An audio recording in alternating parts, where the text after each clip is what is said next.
In today's video, I'm going to teach you how to make Megalovania on Soundtrap. We'll build the core of that high-energy track from a fresh session, program the iconic lead, add a driving bass, layer fast and intense drums, and finish with a clean, balanced mix. Start by creating a new project in Soundtrap. Choose a blank music project so you have full control over your tracks. Give it a clear name so you can find it later, and make sure your audio settings are stable. If you're on a laptop, close other apps to avoid glitches and turn on the built-in metronome so everything locks to the grid. Next, set the tempo and time. The song feels best in 4/4, and a tempo in the 120 to 140 BPM range keeps the energy without getting messy. Start at 120 BPM and adjust later if you want more urgency. Set the key to D minor if you like working with key guides. Turn on count in and set an 8 or 16 bar loop at the top of your project so you can focus on perfecting one section. Now for the main lead melody, the most important part.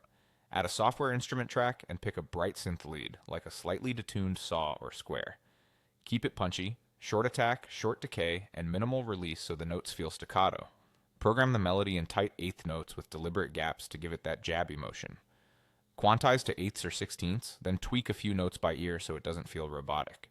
Use velocity to add accents on key hits, and if you want extra weight, duplicate the lead an octave lower at a lower volume. A touch of chorus or bit of glide off will keep it crisp.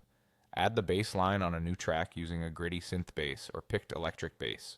Keep it steady, often in eighth notes, and follow the root movement of your lead so everything locks harmonically.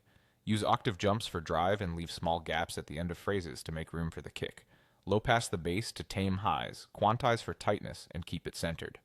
For drums, go fast and intense. Choose a rock or hybrid kit. Put the snare on beats 2 and 4, keep the kick driving with strong hits on the downbeats and occasional syncopation, and run 16th note hi-hats with occasional opens to lift transitions. Add crash cymbals on big entries and short tom fills at the end of loops. Vary velocities so it feels alive. Finally, balance the mix. Pull faders down, bring drums up first, then bass, then the lead just above the rhythm section. Pan any doubled leads slightly and keep bass and kick centered. High-pass the lead around the low mids to avoid mud, add a small plate reverb to the lead, and keep headroom to prevent clipping. Loop your section and make small moves until it snaps into place. Save your project, and you're done.